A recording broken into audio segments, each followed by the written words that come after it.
La symphonie du hasard. Douglas Kennedy. La symphonie du hasard, livre 1. Et non, il n'est jamais venu au salon du livre de mon cul en Quercy-Blanc, c'est juste une manière de me repérer, car effectivement beaucoup de pages sont cornées, j'écris beaucoup sur le livre, mais je ne vais vous présenter que quelques extraits.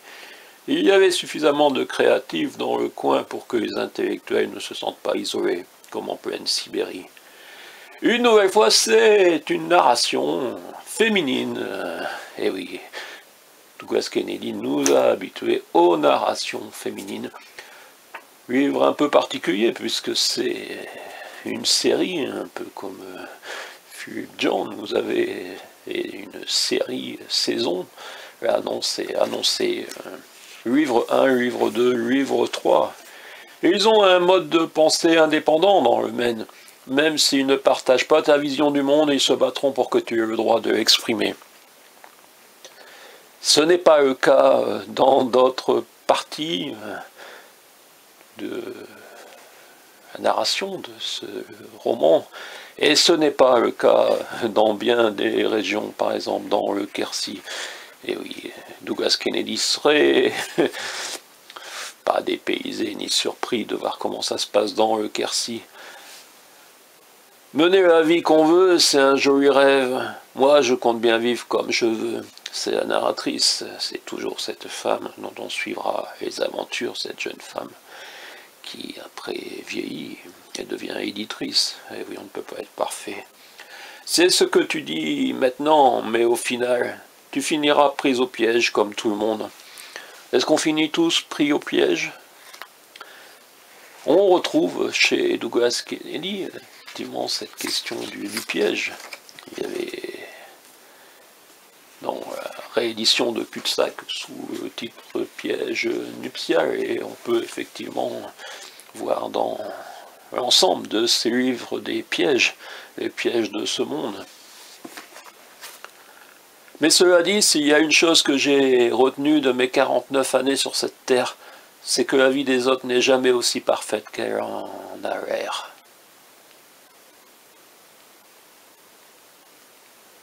Voilà. C'est le père de Bob, qui fut un petit ami de la narratrice. Et ça s'est arrêté alors que c'était une histoire qui semblait devoir durer. Avec un léger tremblement de la voix, elle a ajouté « Je ne crois pas que je m'en remettrai un jour. » Ah, c'est la femme du prof qui s'est suicidé après avoir prétendu qu'il était malade d'un cancer, mais il était malade de dépression surtout. Voilà le cancer qui rôde dans ce roman également. Il y a un des livres qui ne figure pas ici et que je ne lirai jamais. Je me suis arrêté aux premières lignes et j'ai feuilleté un peu plus loin, mais je vous en parlerai un autre jour. Aujourd'hui, c'était livre 1 de la symphonie du hasard, avec l'annonce du livre 2 et du livre 3 qui sont sortis donc le 15 mars et le 3 mai 2018.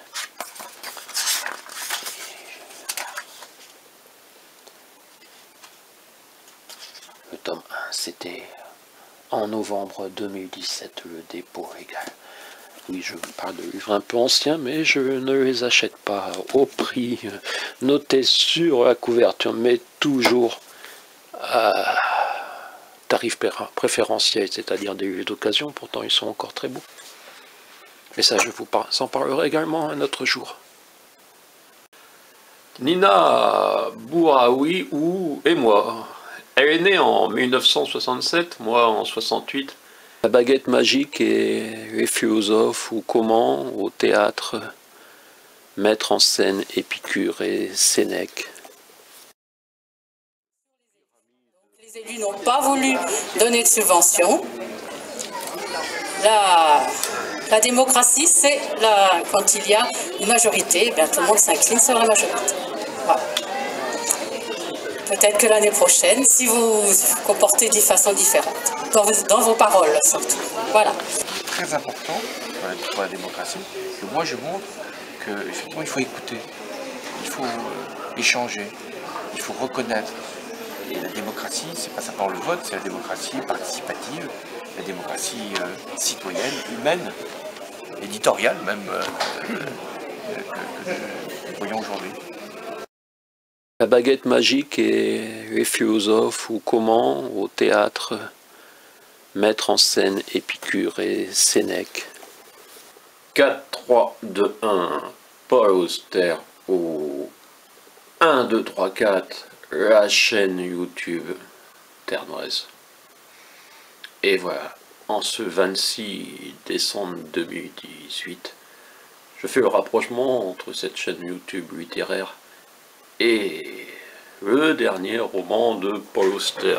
À Cahors, 42 inscriptions au monument historique, et nous allons regarder ensemble ce bouquin si cette chatte nous le permet. Ou alors pigeonnier lotois à Saint-Valentin, essayez de trouver un peu d'originalité. Et si vous avez eu l'envie et que vous avez eu la chance de rencontrer une personne littéraire, le livre de la Saint-Valentin, un gros livre, plus de 500 pages.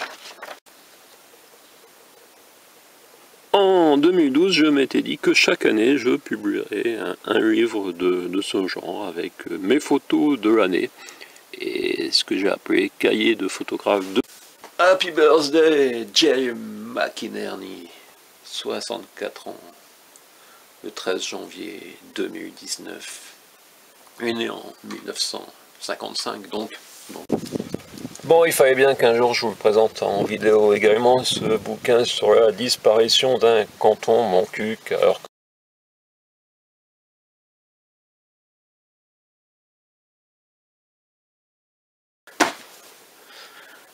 la symphonie du hasard.